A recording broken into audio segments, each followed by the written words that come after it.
안녕하세요. 오늘은 3단원 알맞은 높임 표현 단원을 시작하도록 하겠습니다. 네, 교과서 86쪽을 펴주세요. 네, 교과서에 있는 내용이에요. 한번 들어봅시다. 흥민이와 정우미의 이야기. 여러분, 오늘은 며칠 뒤에 있을 어버이날을 맞이해서 부모님께 감사의 편지 쓰기 활동을 할 거예요. 도화지를 반으로 접어서 카드 앞을 예쁘게 꾸미고 안에는 평소에 하지 못했던 이야기들을 편지로 쓰면 됩니다. 자, 만들어 볼까요? 학교 다녀왔습니다. 우리 훈민이 왔구나. 어서 오렴. 오늘은 학교에서 뭘 배웠는지 엄마한테 이야기 좀 해줄래? 네. 어머니, 여기요. 이게 뭐니, 훈민아? 어버이날을 맞이해서 학교에서 부모님께 감사의 편지를 써서 드리기로 했어요. 훈민이가 직접 만들고 쓴 편지라니. 엄마가 너무 감동받았는걸? 잠깐, 훈민이가 어머니께 편지를 드릴 때 어떤 말을 썼는지 다시 들어볼까요? 이게 뭐니, 훈민아? 어버이날을 맞이해서 학교에서 부모님께 감사의 편지를 써서 드리기로 했어요. 훈민이가 대상을 높이기 위해 사용한 표현은 무엇인지 말해볼까요?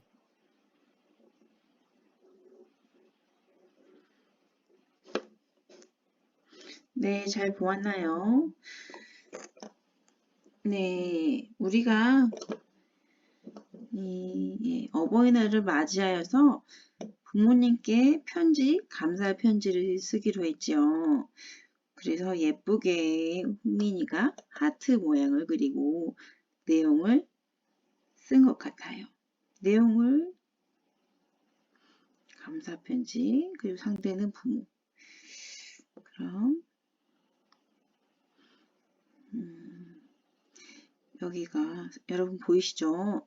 전체 이 단원의 목표예요. 높임 표현을 사용해 언어 예절에 맞게 대화해 봅시다. 할 수 있겠나요? 높임 표현, 그 다음에 언어 예절.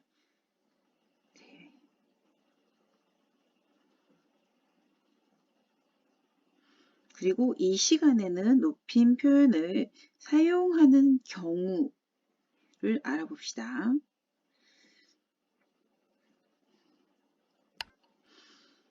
네, 대화 가입니다. 한번 살펴볼까요? 첫 번째. 진수야, 이 책이 재미있을 것 같아. 그리고 두 번째.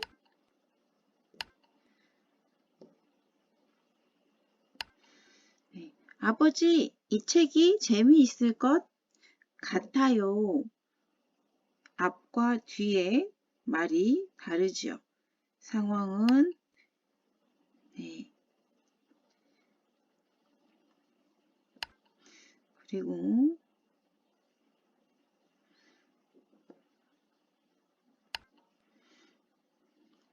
두 번째, 학교 앞에 등굣길의 교문 앞에 있는 친구 그리고 또는 선생님이 있을 때 이 친구가 하는 말이죠. 첫 번째, 저기 진호가 간다. 나 저기 선생님께서 가신다. 세 번째 볼까요? 네, 선물을 고르는 것 같아요. 그런데 이 친구가 같은 지갑을 보면서 머릿속에서 생각하는 선물을 주고 싶은 사람을 다른 사람이죠. 첫 번째, 동생에게 줄 선물이야. 어머니께 드릴 선물이야. 같은 상황인데 다른 말을 하지요. 그럼 첫 번째부터 어떤 차이가 있는지 볼까요? 네, 진수야, 아버지. 네, 내가 내가 이 대화에서 듣고 있는 내 상대가 하나는 동생인 진수이고 하나는 아버지이죠.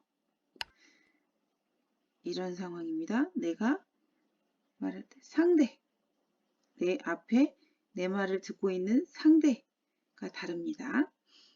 두 번째, 내가 그쵸. 교문으로 들어가는 사람이죠. 첫 번째는 친구 진호, 두 번째는 선생님이죠. 그래서 내가 보고 있는 사람이에요.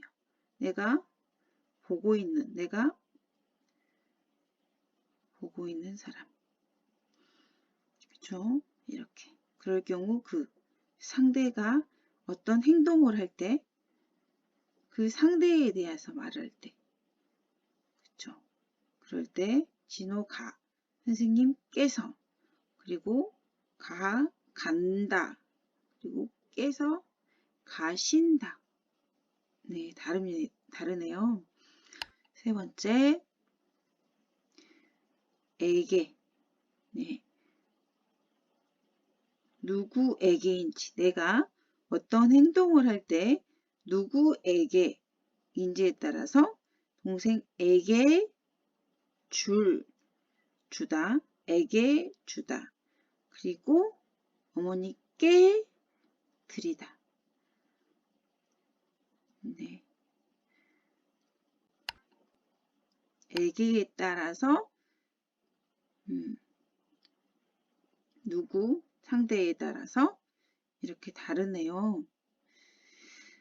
그러면 이 세 가지 상황을 다시 한번 정리해 볼까요? 말하는 사람이 높인 대의상, 다시 말하면은 높인 상대예요. 어떤 인물이 사용한 높임 표현을 정리해 봅시다. 첫 번째는 높인 사람이죠. 아버지. 그리고 두 번째는 교문 앞에 선생님에게 높였죠. 그리고 세 번째는 그렇죠. 주는데 누구에게 줬는지. 어머니께 드릴. 사용한 높임 표현이 여러분 아버지에게 말할 땐 이렇게 같아요라고 했고 누구가 그 행동을 할 때 아니면 누구에게 내가 무엇을 할 때 이렇게 또 표현이 다르네요. 높임 표현을 사용한 까닭. 방금 세 가지 경우를 보고 우리가 그것을 정리해 봅시다. 왜? 어떤 경우일 때 높임 표현을 사용하는지. 이 부분은 중요한 것 같아요.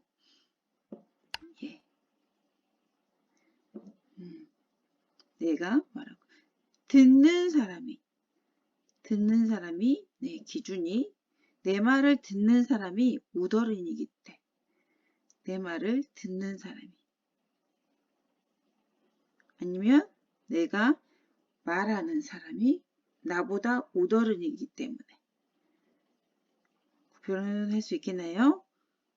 내가 누군가 대화할 때 그 상대가 나보다 우더른일 때. 그 다음에 내가 말하고 있는 누구가 그 행동. 여러분 이렇게요. 교문으로 들어가고 있죠. 그 들어가는 사람이죠.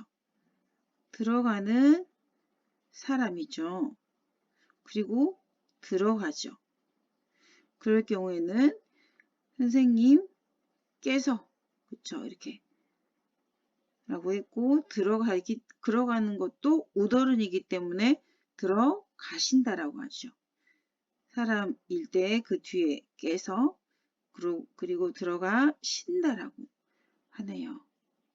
내가 말하고 있는 사람이 우더른일 경우 그 두 가지 말하는 거예요. 그 사람께서 그리고 들어가 쉰다. 마지막으로 선물을 줄 대상이 내가 우더른이기 때문이다. 내가 대상이 우더른이기 때문이다. 그러면 정리해 볼까요? 다시 한번 같이 한번 읽어볼까요? 행동하는 사람이 우더른일 때 그 행동을 하는 사람 그리고 내가 상대가 우더른일 때 그리고 그렇죠. 누구에게 내가 어떤 상대에게 어떤 행동을 하겠죠. 그럴 때 그 사람 할 때도 에게라고 하지 않고 깨라고 하고 그리고 내가 하는 행동도 그 사람에게 존대하는 행동으로 쉰다라고 표현을 해요.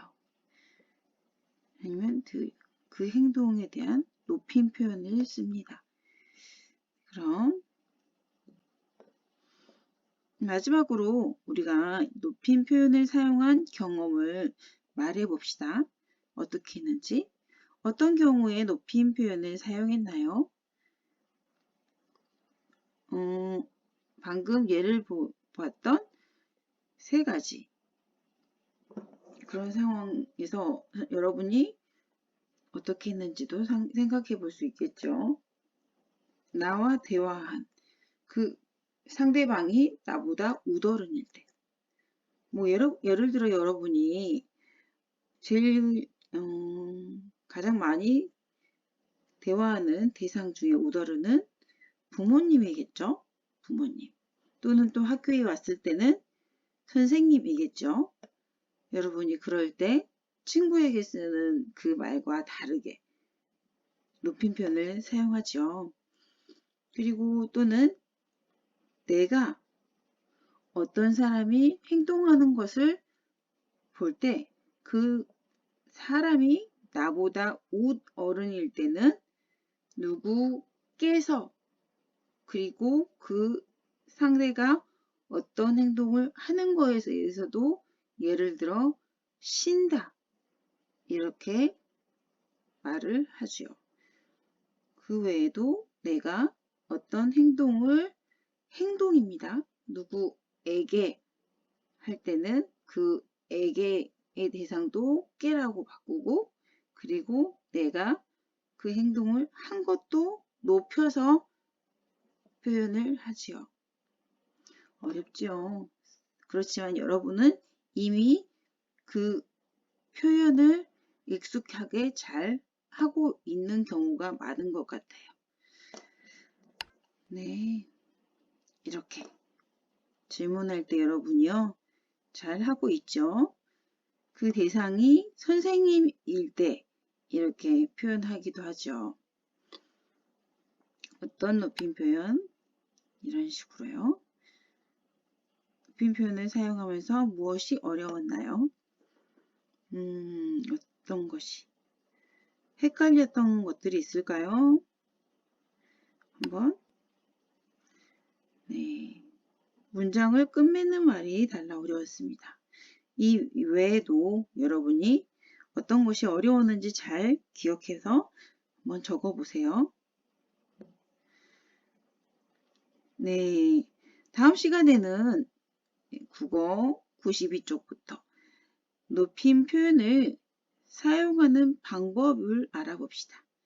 오늘은 사용하는 경우를 알아봤고 그리고 그 각각의 상황에서 어떻게 사용하는 방법을 알아보도록 합시다. 그럼 오늘 수업을 마치겠습니다. 감사합니다.